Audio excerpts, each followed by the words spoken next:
Thanks to Michael and Aaron for starting this off. Thanks to Carl and the gentleman from the Legion and all the people that volunteered the other day to put the flags up here at the cemetery. I think it looks great. The Kiwanis Club puts up a little over 200 flags across throughout the town to help beautify the city for everybody today. I think it's an awesome project that they do. Always great ways to remember our veterans, our fallen, and those that we come to remember on Memorial Day. Thanks for joining me again on this great day. We're blessed with beautiful weather this morning. Humbled by the opportunity on a day like today to be here and help remember those who have served before us, for those who served with us, and those who serve after us. As we look around and remember some of those who died while serving, giving the greatest sacrifice of themselves, more than anyone could ask. Those that made it home continue to serve, some other finding other ways to give back to their communities. All of them eventually laid to rest, or when the time comes, laid to rest with honors for their respect that they served, and they're a veteran, forever honorable. So as I was asked and persuaded to speak here today, I tried to think about what am I going to talk about? What can I discuss? What can I bring forth?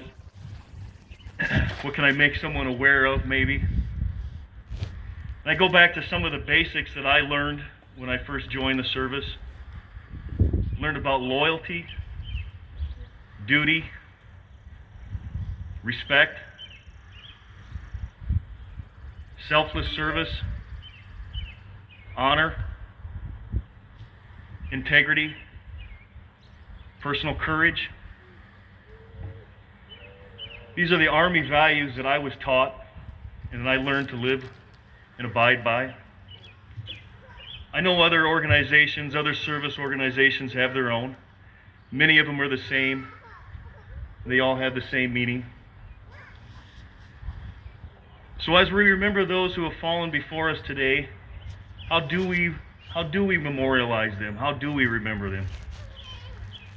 We can talk about the thousands of lives that have been lost during the wars and conflicts throughout the short history of this great United States. The 500,000 or so from the Civil War, 400,000 or so from World War II, 60,000 from Vietnam, 7,200 in combat since 2001. The ultimate sacrifice so that the rest of us can continue to pursue happiness. On the news yesterday, there was a story yesterday morning about the last remaining Medal of Honor winner from Iwo Jima.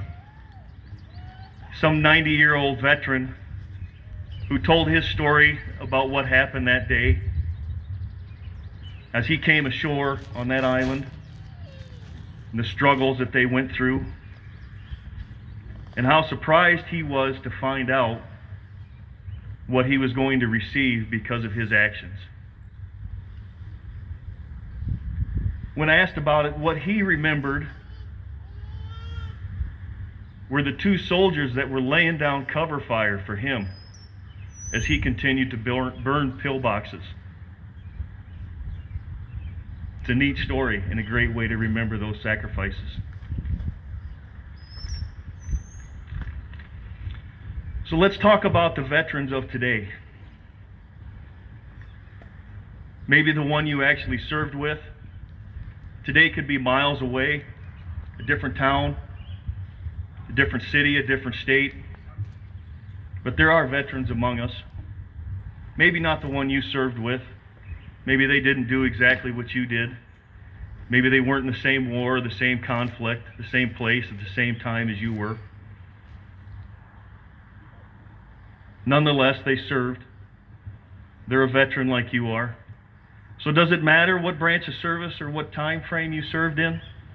Does it matter what veteran organization that you belong to today? What's our responsibility? What's our duty? What's our task today? Is it not the same that it has been? Is it not to stand beside your brother, your sister, your service member and continue to protect?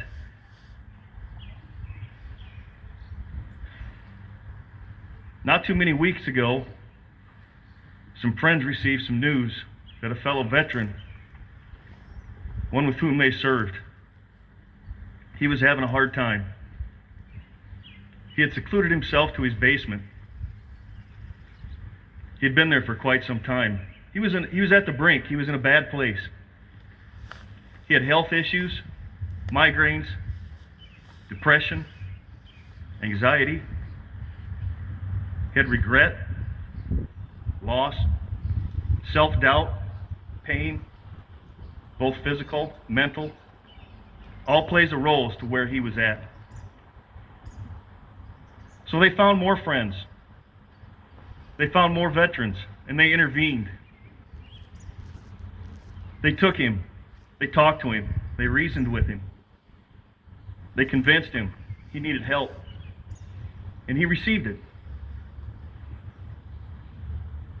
Veteran suicide rates for the past 15 years have been labeled steady at around 17 to 18 a day, 6,500 or so annually. That's 6,500 or so too many. There are too many fellow veterans, too many brothers and sisters willing to help. There's too many good resources, too many other dedicated people around to let another suicide happen. It's our duty now to stand with each other and continue to protect. This is where we are. Honor those that have fallen before us by not letting any more unnecessary admittance to these cemeteries. We don't need another veteran, another brother or sister completing suicide. Just as these individuals came together and says, we're not going to another funeral. When he was at such a bad place, he almost literally had to have a gun taken out of his hand. They stood there with him, side by side, and said, we're here for you. They showed their loyalty. They stood their duty. They showed the respect they had for that soldier.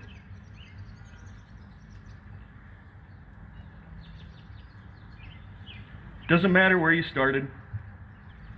Doesn't matter where you served. It's not going to matter. You're not going to be bothered by who you end up laying next to once you're here.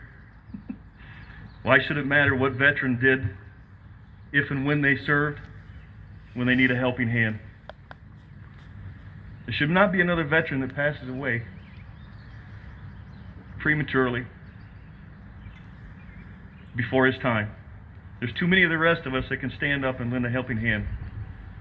And what a great way to honor those that have fallen before us, to take care of each other while they're still here. As we continue to remember those, the sacrifices they've made, all veterans, all friends of veterans can come together, continue serving each other, never leaving one alone. Thank you.